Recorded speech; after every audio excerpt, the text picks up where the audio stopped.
Breaking news చూస్తున్నాం. తిరుమల పరకామణిలో చోరీ కేసులో హైకోర్టుకు సిఐడి నివేదిక అందించింది. సిఐడి డీజీ రవిశంకర్ అయ్యన్నార్ ఆధ్వర్యంలోని ప్రత్యేక బృందం సీల్డ్ కవర్లో నివేదికను అందజేసింది. నిందితుడు రవికుమార్ ఆస్తులపై సిఐడి నివేదిక ఇచ్చింది. దీంతో తదుపరి విచారణ శుక్రవారానికి వాయిదా వేసింది. నివేదిక తమకు అందజేసేలా ఆదేశాలు ఇవ్వాలని రవికుమార్ లాయర్ అభ్యర్థనను judge తోసిపుచ్చింది.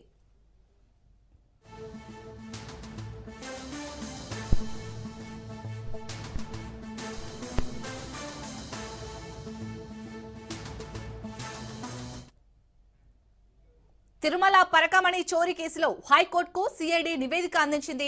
CID DG Ravishankar Ayyanar ఆధ్వర్యంలోని ప్రత్యేక బృందం సీల్డ్ కవర్లో నివేదికను అందజేసింది. నిందితుడు రవికుమార్ ఆస్తులపై సిఐడి నివేదిక ఇచ్చింది. దీంతో తదుపరి విచారణ శుక్రవారానికి వాయిదా వేసింది. నివేదిక తమకు అందజేసేలా ఆదేశాలు ఇవ్వాలని రవికుమార్ లాయర్ అభ్యర్థనను జడ్జి తోసిపుచ్చింది.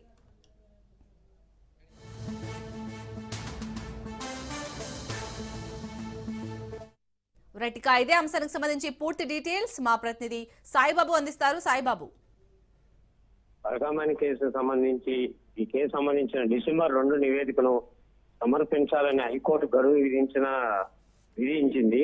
దీంతో సిఐడి అధికారులు ఈ రోజు మంగళవారం హైకోర్టు నివేదించడం జరిగింది. హైకోర్టు ఆదేశాల మేరకు పరకామణి కేసును October 27 CID additional DG Ravishankar Ayyanar నేతృత్వంలో సిఐడి విచారణ చేపట్టింది. ఈ కేసులో వైసీపీ ప్రభుత్వంలో టీడీపీ చైర్మన్ గా పనిచేసిన వైవి సుబ్బారెడ్డి, కరుణాకర్ రెడ్డి, అప్పటి ఈవో ధర్మారెడ్డితో పాటు పలువురిని సిఐడి అధికారులు విజయవాడలో విచారించారు. ఆ కేసు ఇప్పుడు వరకు మొత్తం 38 మందిని విచారించింది. అలాగే కేసు ఫిర్యాదులు సిఏ సతీష్ కుమార్ వెళ్తూ అక్కడ వచ్చే గురువు కావడం మరో సంచలనం చెప్పుకోవాలి. చెన్నై, బెంగళూరు, విశాఖపట్నం, హైదరాబాదు, తిరుపతి రవికుమార్ ఆయన సంబంధించే వారిని ఆస్తులను పరిశీలించి వాటిపై డాక్యుమెంట్ కూడా సిఐడి సేకరించడం జరిగింది. గత ప్రభుత్వంలో లోకాదాలలో నేపథ్యంలో తిరుపతి 2వ అదనపు కోర్టు సిబ్బందిని కూడా సిఐడి అధికారులు ప్రశ్నించారు.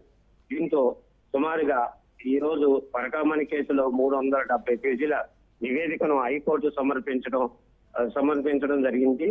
తదుపరి విచారణకు శుక్రవారం వాయిదా వేయడం జరిగింది. Right, thank you Saibaba.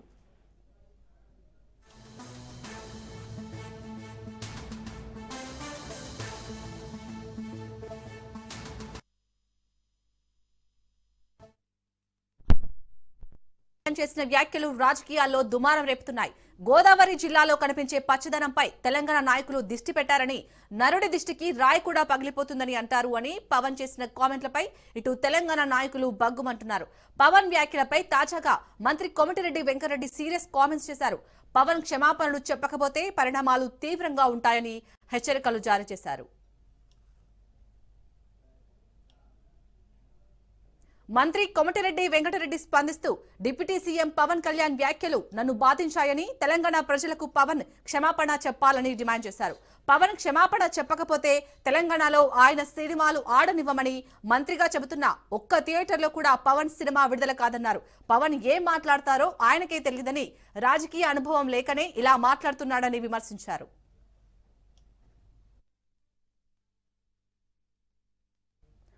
Pawan తెలిసి మాట్లాడాడో తెలియక మాట్లాడాడో తెలియదు, కానీ ఆయన వ్యాఖ్యల వల్ల తెలంగాణ ప్రజలు బాధపడుతున్నారని, ఉమ్మడి ఆంధ్రప్రదేశ్లో ఎంతో నష్టపోయామని, తెలంగాణ వచ్చాక కేసీఆర్ వల్ల నష్టపోయామని అన్నారు. ఇప్పుడిప్పుడే కోలుకుంటున్నామని తెలిపారు. చిరంజీవి సూపర్ మ్యాన్, ఆయనకు రాజకీయాలతో సంబంధం లేదని, పవన్ కళ్యాణ్ అన్నీ తెలుసుకుని మాట్లాడితే మంచిదన్నారు. ఉమ్మడి ఆంధ్రప్రదేశ్ ఉన్న సమయంలో హైదరాబాద్ ఆదాయం అంతా విశాఖ, కాకినాడ, తిరుపతికే వాడుకున్నారని చెప్పారు. తెలంగాణ ప్రజలు దిష్టి కాదు, ఆంధ్ర పాలకుల వల్ల తెలంగాణ ప్రజలు ఫ్లోరైడ్ తాగారని ఆవేదన వ్యక్తం చేశారు.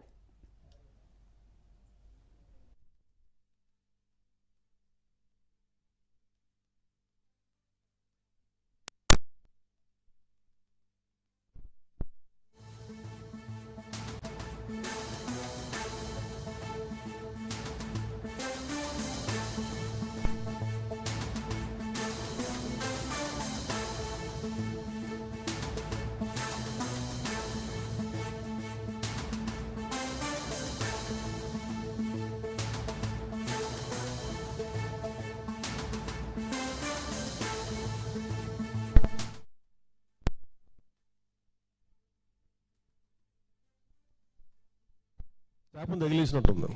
ఈరోజు గోదావరి జిల్లాలో మొత్తం కొబ్బరి చెట్లతోటి తెలంగాణ నాయకులంతా అంటారు కొబ్బరి చెట్లతో చాలా ఆనందంగా ఉంటుంది, మీరు ఉంటుందని పచ్చదనంతో చాలా బాగుంటుందండి. ఈరోజు కొబ్బరి చెట్లకు ముండలు కూడా లేవు, అంత దిష్టి తగిలింది కోనసీమకి. ఎందుకంటే నాకు దీనికి తగిలినంత దృష్టి నరుడి దృష్టికి నల్లరాయన పగిలిపోద్దంటారు. అలాంటిది కోనసీమ పచ్చదనం ఎంతమంది కళ్ళలో పడి వాళ్ళందరూ దృష్టి తగిలి ఈరోజు ముండేలతో కొబ్బరి చెట్లు ఉన్నాయంటే దీనికి ఇంకా మనం కరెక్ట్ చేసుకోవాల్సిన అవసరం ఉంది, దీన్ని సరిదిద్దుకోవాల్సిన అవసరం ఉంది.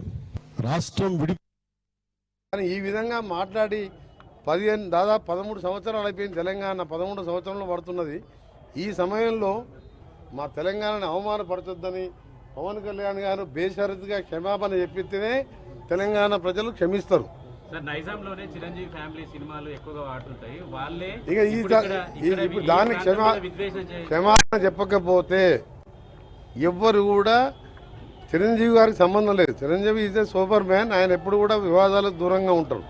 కానీ పవన్ కళ్యాణ్ కొత్తగా రాజకీయాలకు వచ్చి డిప్యూటీ సీఎం కాగానే తెలిసి తెలియకనే మాట్లాడిండో, మరి కావాలని తెలంగాణ వాళ్ళని అవమానపరచాలనుకుండో ఏమనుకుండో, కానీ దానికి క్షమాపణ చెప్తే కనీసం ఆయన సినిమా 1-2 రోజులన్నా ఆడుతుంది. చెప్పకపోతే ఎక్కడ కూడా తెలంగాణ థియేటర్లలో సినిమాలు రిలీజ్ కావు. సినిమాటోగ్రఫీ మినిస్టర్ కానీ.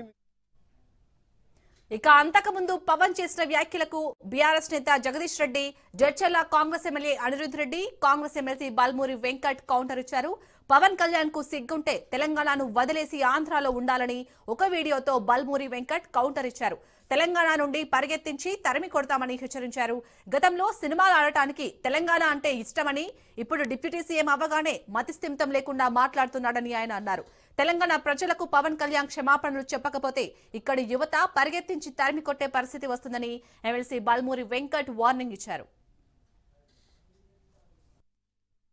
వాస్తవానికి ఎవడన్నా పోయించండి హైదరాబాద్ నుంచి వెళ్ళాడికి తగిలితే వాళ్ళ దృష్టి ఏడ తగులుతుంది, కానీ ఆడికి పోనోని దృష్టి ఏడ తగులుతుంది, ఏం తెలియదు అది.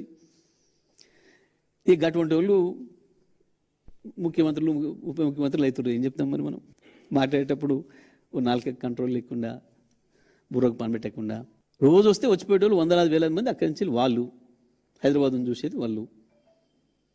ఏమంటాం మనం, నరదృష్టి పడింది అని అంటాం చాలా విషయాలలో. చూసి వస్తానికి బాగా ఎక్కువ మంది చూసిపోతే ఓ చేనెమ్మడి పోతుంటే బాగుంది ఈ చేను అని చెప్పి అంటారని చెప్పి పాపం దిష్టి బొమ్మలు కట్టుకుంటారు. మరి కట్టుకుంటాం, ఆయన దిష్టి బొమ్మ ఎవడొద్దన్నాడు మనం ఆపినామా? పిచ్చి మాటలు, తెలియతక్కువ మాటలు, mindless. Cinema hero Andhra Pradesh deputy CM Pawan Kalyan Telangana రాష్ట్రం గురించి, తెలంగాణ ప్రజల్ని అగౌరవపరిచే విధంగా మాట్లాడటం అనేది చాలా బాధాకరం. గతంలో సినిమాలు ఆడేటప్పుడు తెలంగాణ రాష్ట్రం అంటే నాకు అపారమైన ప్రేమ ఉంది, అపారమైన గౌరవం ఉందని మాట్లాడిన నువ్వు ఈరోజు ఆంధ్రప్రదేశ్కి డిప్యూటీ సీఎం కాగానే మతిస్థిమితం కోల్పోయి నీ స్వార్థ రాజకీయాల కోసం తెలంగాణ రాష్ట్రం గురించి ఈ రకంగా మాట్లాడడం అనేది చాలా బాధాకరము. నువ్వు నిజంగా నీకు సిగ్గుంటే నువ్వు మాట్లాడిన మాటలకి కుటుంబ సమేతంగా తెలంగాణ రాష్ట్రాన్ని విడిచిపెట్టి వెళ్ళి ఆంధ్రప్రదేశ్లోనే ఉండు. నువ్వు కనీసం సోయి లేకుండా తెలంగాణ ప్రజలు అత్యధిక నీ సినిమాలు చూసి నిన్ను గౌరవిస్తుంటే బలుపుతోటి ఈరోజు తెలంగాణ రాష్ట్రం గురించి ఈ రకంగా మాట్లాడడం అనేది చాలా దురదృష్టవశాతము. నువ్వు ఇదే రకంగా నీ వైఖరికి నువ్వు తెలంగాణ ప్రజలకి, తెలంగాణ రాష్ట్రంలో ఉన్న ప్రతి ఒక్కరికి క్షమాపణ చెప్పకపోతే తెలంగాణ రాష్ట్రంలో నీ సినిమాలు ఆడనివ్వము. నువ్వు రేపు పొద్దున తెలంగాణ రాష్ట్రంలో తిరిగితే నిన్ను పరిగెత్తించి తెలంగాణ రాష్ట్రంకి వెళ్ళి కూడా తెలంగాణ యువత, తెలంగాణ ప్రజలు తరిమి కొట్టే పరిస్థితి ఏర్పడుతుందని చెప్పి పవన్ కళ్యాణ్ హెచ్చరిస్తున్నా.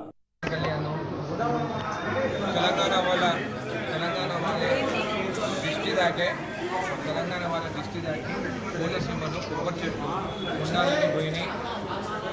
ఉండాలని పోయినాయి అని చెప్పడం జరిగింది. పవన్ కళ్యాణ్ గారు డిప్యూటీ సీఎం ఆంధ్రప్రదేశ్. నీకు రోజు హైదరాబాద్ ఏం పని, నీకు ఏం పని హైదరాబాద్? తెలంగాణ మేము దిష్టి దాకిస్తుంటే కోనసీమనే దెబ్బతిన్నా అని చెప్తున్నాను. ఏం అహంకారంతో మాట్లాడుతున్నాను. ఈ మూవీస్ ఉన్నా కానీ ఏది ఉన్నా కానీ ఆదరించి ఫ్లాప్ అవుతున్నా కానీ కూడా చూస్తున్నాం హిట్ చేయాలని చెప్పి. అయినా కానీ నువ్వు తెలంగాణ వాళ్ళు నువ్వు వచ్చేదేమో హైదరాబాద్, ఆకులు చెప్పుకునేదేమో హైదరాబాద్. నీ రామ్ చరణ్ గారు అత్తగారు ఊరేమో తెలంగాణ, అల్లు అర్జున్ అత్తగారు ఏమో తెలంగాణ. తెలంగాణ పిల్లలు కావాలి, తెలంగాణ ఆస్తులు కావాలి. కానీ తెలంగాణ వాళ్ళ ప్రజలు నీకు దిష్టి దాకించి కోనసీమలంతా నాశనం చేస్తున్నాం. ఇది ఎంతవరకు కరెక్ట్? క్షమాపణ చెప్పాల్సిందే. లేకుండా ఊరుకునేది లేదని చెప్పి తెలియజేస్తాను. నీకు అంత దమ్ము ఉంటే మగవాడిగా అని చెప్పుకుంటావు కదా, ఇండివిజువల్గా నిలబడి నీ జనసేన అందరినీ నిలబెట్టుకొని వచ్చేసారి ఎన్ని సీట్లు వస్తే చూసుకోవాలి. కానీ మా పైన మాత్రం స్టేట్మెంట్ ఇస్తే మాత్రం మేము ఊరుకోము. మీరు తల దాచుకునే దానికి వచ్చి హైదరాబాద్లో ఉంటున్నారు. జగన్ గెలుస్తేనేమో మీరు వచ్చి ఇక్కడ ఉంటారు, మీరు గెలుస్తేనేమో వాళ్ళు వచ్చి హైదరాబాద్లో ఉంటారు. తల దాచుకునే దానికి ఏమో హైదరాబాద్ అవసరం, కానీ మా పైన ఇట్లాంటి మీరు పవన్ కళ్యాణ్ గారు, మీరు ఒక డిప్యూటీ చీఫ్ మినిస్టర్గా ఆంధ్రప్రదేశ్కు ఉండి మీరు తెలంగాణ ప్రజల శాపం వల్లనో తెలంగాణ ప్రజల దిష్టి వల్లనో కోనసీమ ప్రాంతంలో ఉన్నటువంటి పచ్చదనం పోయిందని చెప్పడాన్ని చూస్తే నిజంగానే మీరు ఒక సినిమా స్టార్గా ఒక స్క్రిప్ట్ను చదివే విధంగా మాట్లాడారు తప్ప ఇది 2.5 గంటల సినిమా కాదు. ఇది ప్రజలు మిమ్మల్ని గెలిపించి ఒక డిప్యూటీ చీఫ్ మినిస్టర్ చేసారు. అక్కడ అటువంటి పరిస్థితి ఎందుకు వస్తుంది? దిష్టి తెలంగాణ ప్రజలది తాకినట్టుగా లేదు. మిమ్మల్ని గెలిపించి మిమ్మల్ని ఉప ముఖ్యమంత్రి చేసిన తర్వాత ఈ కోనసీమ ప్రాంతానికి నిజంగానే దిష్టి తాకినట్టుంది మీరు అలా మాట్లాడినట్టయితే. ఎందుకంటే మీరు వీలైతే ఎలా దాన్ని పరిష్కరించాలనో ఆలోచించాలనే తప్ప మీరు ఇలా ఇష్టం ఉన్నట్టు మాట్లాడొద్దని. పవన్ కళ్యాణ్ కు తెలంగాణపై అక్కసు ఉంటే హైదరాబాద్ వదిలి వెళ్లిపోవాలని కోరారు. తెలంగాణ విషయంలో తన వైఖరి మార్చుకోకపోతే ఆయన సినిమాలు కూడా తెలంగాణలో ఆడవని హెచ్చరించారు. ఇక సినిమాల షూటింగ్ ను చేసుకోవడానికి అలాగే సినిమాలు నడిపించుకోవడానికి వాళ్ళు అభివృద్ధి చెందడానికి మాత్రమే తెలంగాణ అవసరం ఉంటుందా అని ప్రశ్నించారు. తెలంగాణ ప్రాంతం అంటే ఎంత వివక్షనో ఇప్పుడు బయటపడిందని పవన్ కళ్యాణ్ పై బగ్గుమన్నారు.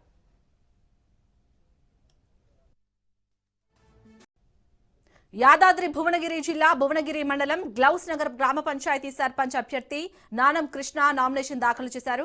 గతంలో సర్పంచ్ గా సేవలు అందించారని, మళ్లీ ప్రజలు ఆశీర్వదిస్తే అభివృద్ధి పనులకు కృషి చేస్తామన్నారు కృష్ణ. సొంత నిధులతో ప్రజల అవసరాలు తీర్చారని గుర్తు చేశారు. కాంగ్రెస్ ప్రభుత్వంలో అర్హులైన ప్రజలకు సంక్షేమ పథకాలు అందిస్తున్నామన్నారు. గ్రామానికి 100కు పైగా ఇందిరమ్మ ఇళ్లు మంజూరయ్యాయని, అర్హులైన ప్రజలకు ఇందిరమ్మ ఇళ్లు అందజేశామన్నారు.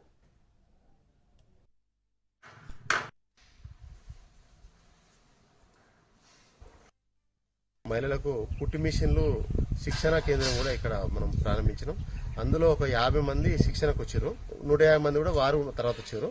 ఈ 200 మంది కూడా సొంత డబ్బులతోటి పెద్దలు ఇప్పుడు రోడ్లు భవనాల శాఖ మంత్రి కోమటిరెడ్డి వెంకయ్యరెడ్డి సార్ ఒక సహకారంతో 75 మిషన్లు మంత్రి గారు ఇప్పించడం జరిగింది. అదేవిధంగా అనిల్ రెడ్డి సార్ ఎమ్మెల్యే గారు కూడా వాళ్ళు 100 మిషన్లు ఇప్పించడం జరిగింది. మరి మాజీ జడ్పీసీ గుండెటి విజయ గారు వాళ్ళు ఒక 25 మిషన్లు ఇప్పించడం జరిగింది. ఈ 200 మందికి మహిళలకు కూడా మేము ప్రతి ఇంటికి ఈడ 350 ఇండ్లుంటే 350 నుంచి 400 ఇండ్లుంటే 200 మంది మహిళలకు ఒక్కొక్క ఇంటికి ఒక్కొక్క మిషన్ ఇచ్చినాం ఒక గుర్తింపుగా. 116 మందికి ఇండ్లు ఇచ్చినాం. మళ్ళీ ఇంకా పెన్షన్లు కూడా ఇప్పించినాం. ఇంకా ఎన్నో కార్యక్రమాలు చేసినాం. ఈ 5 సంవత్సరాల మా సర్పంచ్ పీరియడ్లో ఒక 10 నుంచి 11 కోట్ల అభివృద్ధి పనులు జరిగిందంటే ప్రజలందరూ కూడా ఈరోజు మా ఎంట ఉన్నారు. వాళ్ళంతా ఏ ఇంటికి పోయినా కానీ చేసిన పని కనబడుతుంది కదా, నువ్వు ధైర్యంగా ఉండు, వాళ్ళు నిన్నే గెలిపించుకుంటాం అని చెప్పడం జరుగుతూ ఉంది. ఎవ్వరు కూడా ఎక్కడ కూడా ఇక్కడ లంచాలకు తావుండదు ఈ గ్రామంలో. ఎందుకంటే ఇందిరమ్మ ఇండ్లు కూడా ప్రతి ఇళ్లకు ఇప్పటికి ఒక్కొక్కరికి 60 మంది దాకా 4 లక్షల రూపాయలు పడిపోయినాయి. అప్పటికే ఇంకొక 1 లక్ష రూపాయలు పెయింటింగ్ అయిపోయినాక వాళ్ళకు కూడా కూడా పడతాయి. మరి ఏ అధికారు కూడా ఇక్కడ 1 రూపాయి లంచాలు తీసుకుంటలేరు. ఎక్కడ కూడా వాళ్ళు కూడా అధికారులు చాలా బాగా పనిచేస్తారు. మరి విద్యాపరంగా వస్తే కూడా మేము ఒక విద్యా వాలంటీర్ని కూడా గత 5 సంవత్సరాల నుంచి ఒక వాలంటీర్ కూడా మేము అపాయింట్ చేసాం. అది కూడా ఎవరు మా విజయమ్మ గారి ఒక సహకారంతో చేసాం. ఎందుకంటే కంప్యూటర్స్ ఇచ్చినాం స్కూళ్ళల్లో. పిల్లలకు ఏదడుతుంది విద్యకు ఎక్కువ మేము దానికి ఫస్ట్ ప్రియారిటీ ఇస్తాం. మళ్ళీ అదేవిధంగా రేషన్ కార్డులు కూడా గత 10 సంవత్సరాలు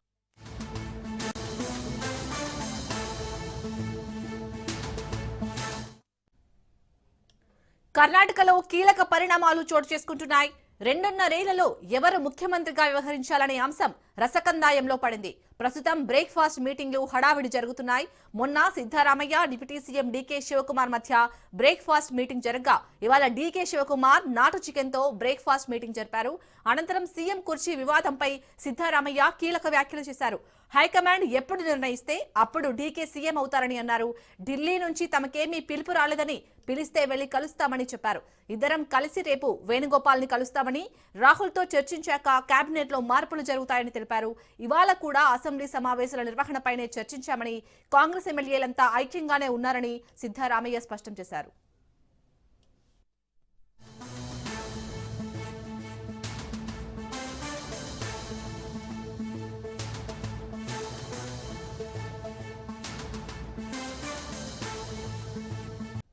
రెండో రోజు పార్లమెంట్ సమావేశాల్లో సేమ్ సీన్ రిపీట్ అయింది. ఎస్ఐఆర్ పై చర్చకు ప్రతిపక్షాలు పట్టుబట్టాయి. లోక్సభ, రాజ్యసభలో ప్రతిపక్ష సభ్యులు నిరసన తెలిపారు. కేంద్రానికి వ్యతిరేకంగా నినాదాలు చేశారు. ప్రతిపక్ష సభ్యులు వెల్లోకి దూసుకొచ్చారు. దీంతో ఉభయ సభల్లో వాయిదాల పర్వం కొనసాగింది.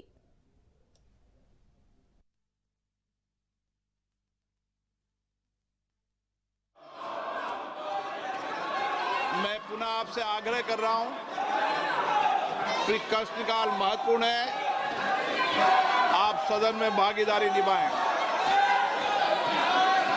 माननीय सदस्यगण में जिस तरीके का आचरण आपका देख रहा हूं संसद के अंदर और कई माननीय सदस्य संसद के बाहर जिस भाषा का प्रयोग संसद के लिए कर रहे हैं वह न संसद के लिए हित के लिए न देश के हित लिए है।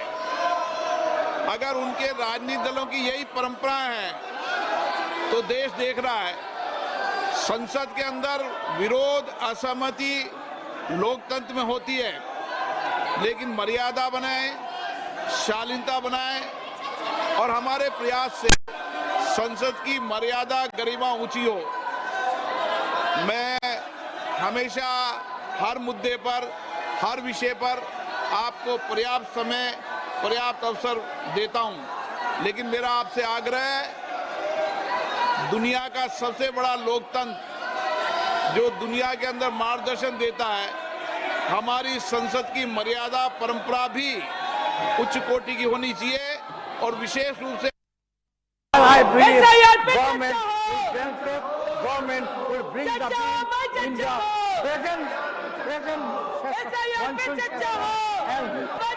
Now, honourable members, on behalf of this August House, I have great pleasure in welcoming His Excellency. Parliamentary committee has come. You please sit on your. I am calling him. You let me complete this welcoming them. A delegation has come. A delegation has come. ఇక SIR కి వ్యతిరేకంగా parliament ఆవరణలో విపక్షాలు ఆందోళన చేపట్టారు. Stop SIR, stop vote చోరీ అంటూ నిరసనలు తెలిపారు. ఇక ఈ నిరసనలో సోనియా, ఖర్గే, రాహుల్, ప్రియాంక పాల్గొన్నారు.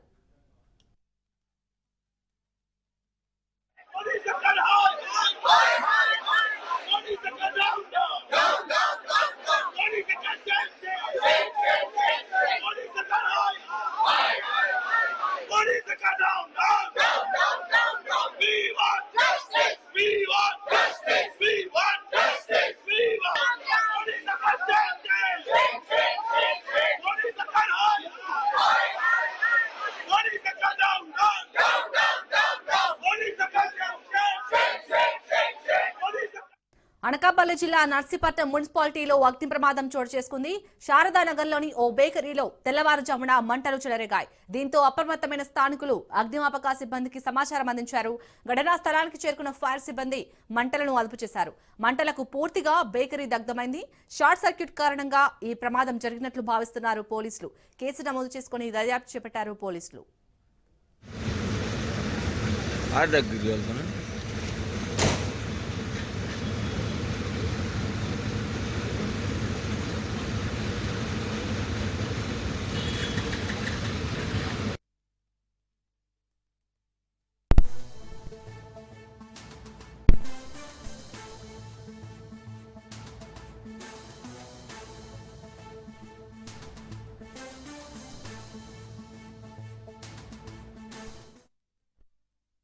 నా పేరు పాత్రుడు, వెంకటనాయుడుపేటలో ఉంటాను. మాకు ఉదయాన్నే ఒక కుర్రాడు ఫోన్ చేశాడు, ఫైర్ వస్తుందని. వచ్చి చూస్తే ఎక్కువ ఫైర్ అవుతుందని వెంటనే ఫైర్ స్టేషన్ ఫోన్ చేశాడు. ఫైర్ స్టేషన్ ఫోన్ చేస్తే వాళ్ళు వచ్చి కొంచెం మంటలు అదుపు చేశారు. మొత్తం లోపలన్నీ కాలిపోయాయి. ఫ్రిడ్జ్లు, ఏసీలు, సీలింగ్, మొత్తం మెటీరియల్ అంతా కాలిపోయాయి. మొత్తం లోపల 15 లక్షలు ఉంటాయండి. సామాన్లు 15 లక్షలు ఉంటాయి. ఫ్రిడ్జ్లు అన్నీ, మెటీరియల్, ఏసీలు 2 ఫ్రిడ్జ్లు, ఓవెన్లు, మెటీరియల్ అన్ని మొత్తం అన్ని కలిపాయి. సభ్యుడు సిపిఎం నేత పెంచలయ్య హత్యకు నిరసనగా నెల్లూరు జిల్లాలో బంద్ జరుగుతుంది. సిపిఎం అనుబంధ సంఘాలు, ప్రజా సంఘాలు ఈ బంద్ కి మద్దతు తెలిపాయి. స్థానిక గాంధీ బొమ్మ వద్ద గంజాయి, డ్రగ్స్ మహమ్మారి దిష్టిబొమ్మను సిపిఎం కార్యకర్తలు పెంచలయ్య కుటుంబ సభ్యులు దహనం చేసి ర్యాలీ నిర్వహించారు. గంజాయిని తరిమి కొట్టాలని ఈ సందర్భంగా పిలుపునిచ్చారు. బంద్ నేపథ్యంలో నెల్లూరు నగరంలో పలు స్కూల్స్ యాజమాన్యాలు స్వచ్ఛందంగా సెలవు ప్రకటించాయి.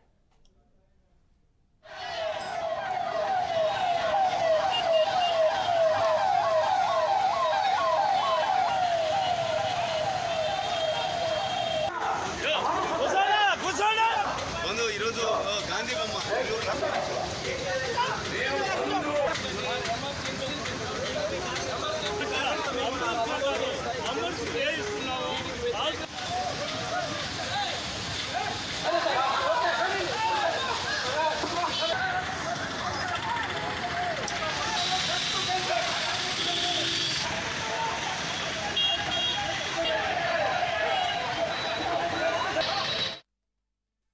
ఏలూరు జిల్లా ప్రభుత్వ మెడికల్ కాలేజీలో ర్యాగింగ్ కలకలం రేగింది. సీనియర్లు జూనియర్లకు మధ్య అర్ధరాత్రి గొడవ జరిగింది. తమను సీనియర్లు ర్యాగింగ్ పేరుతో వేధిస్తున్నారంటూ విద్యార్థులు గొడవకు దిగారు. గత కొంతకాలంగా 3వ సంవత్సరం విద్యార్థులు 2వ సంవత్సరం విద్యార్థులను వేధిస్తున్నట్లుగా ఆరోపణలు ఉన్నాయి.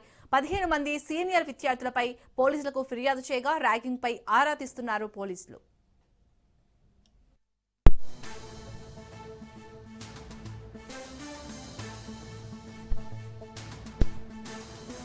ఖమ్మం జిల్లా సత్తుపల్లి అటవీ ప్రాంతంలో వన్య ప్రాణులను వేటాడుతున్న 2 వేటగాళ్లను అదుపులోకి తీసుకున్నారు పోలీసులు. అక్రమ వేటపై జిల్లా టాస్క్ ఫోర్స్ అటవీ శాఖ పోలీసులకు సమాచారం అందింది. దీంతో విచారణ జరిపిన పోలీసులు వేటగాళ్ల కదలికలను క్షుణ్ణంగా పరిశీలించి వేటగాళ్లను అరెస్ట్ చేశారు.